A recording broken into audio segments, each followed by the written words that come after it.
don't inherit this earth from our ancestors, but we borrow it from our children.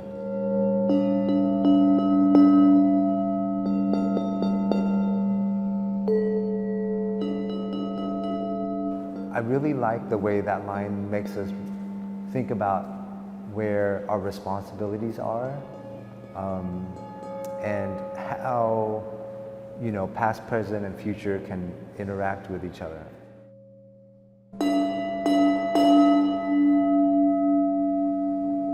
The exhibition is called Our Ghosts Live in the Future. Our ghosts aren't just all of the unresolved traumas that have come from our past, but our ghosts can actually be all of the dreams and the imaginations that we have for our future as we look back, and from the past as we look forward.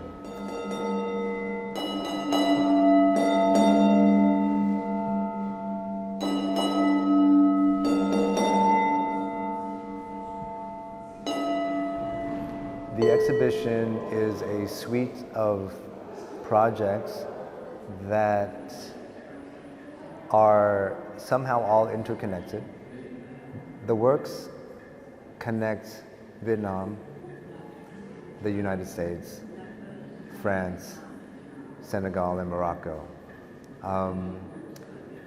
And two of the works kind of begin at the end of the First Indochina War, which was the war in which Vietnam gained independence from French colonialism.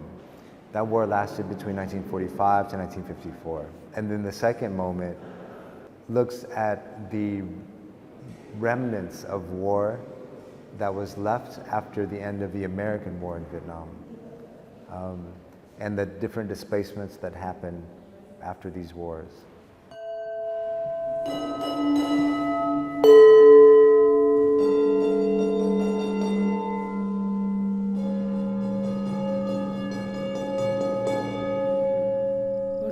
Tiếng cũng không biết đường nên con quyết định rời bỏ mảnh đất của ông cha.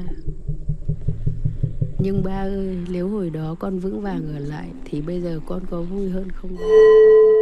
From my experience, it's very difficult to meet anybody who hasn't been affected by war. If they haven't been affected by war directly, then they've been affected by war indirectly. Whether it's through the inherited traumas from maybe grandfathers or grandmothers who participated in wars, or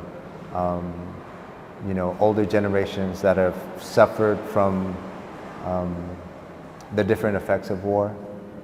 But it's very difficult to meet anyone who hasn't been affected by war. Even on a broader kind of perspective, the war machine affects multiple economies, it demands from multiple economies.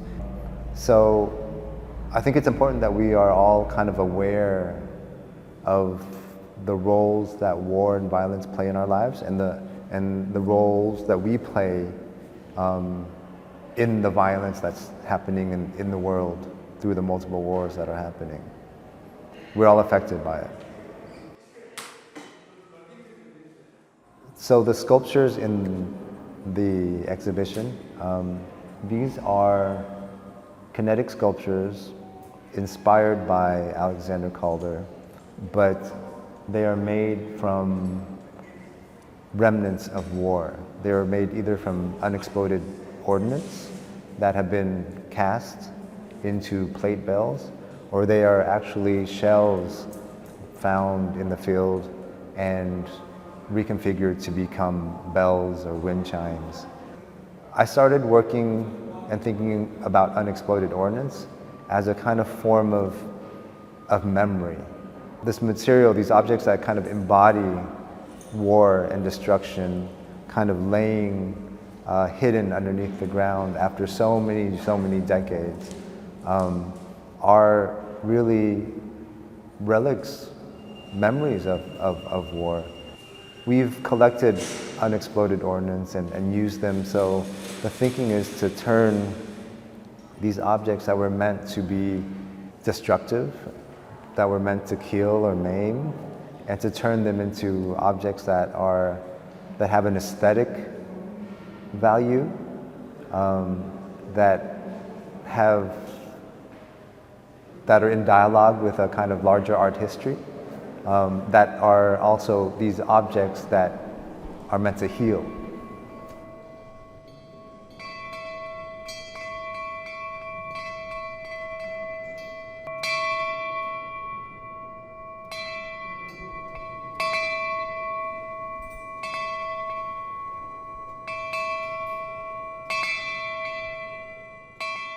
There has been a history of sound being used to heal.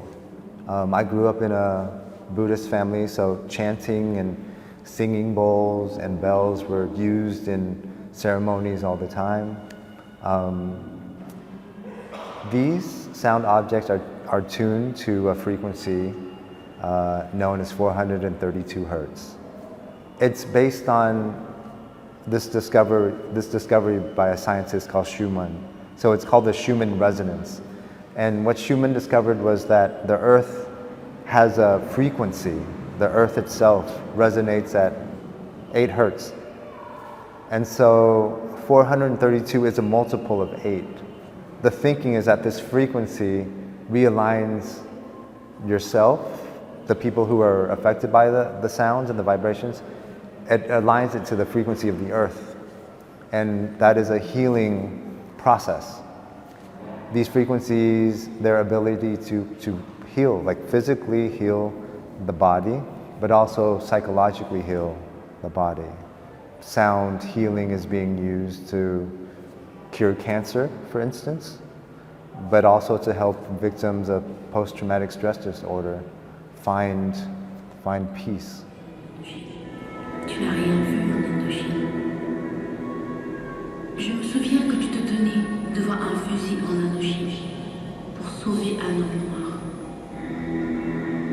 Tu te souviens de l'homme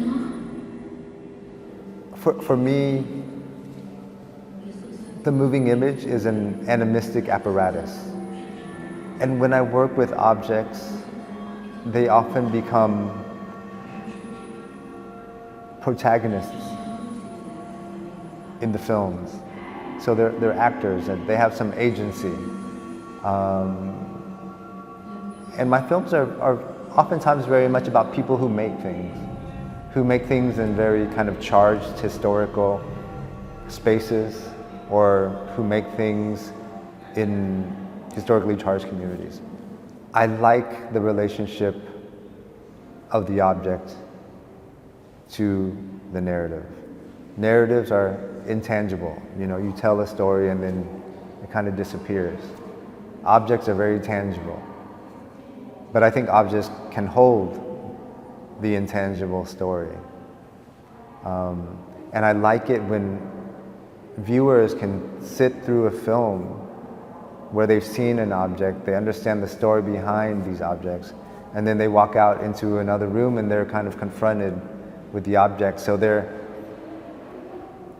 their own physical reality, their bodies are now in the same space as these other bodies, if you will.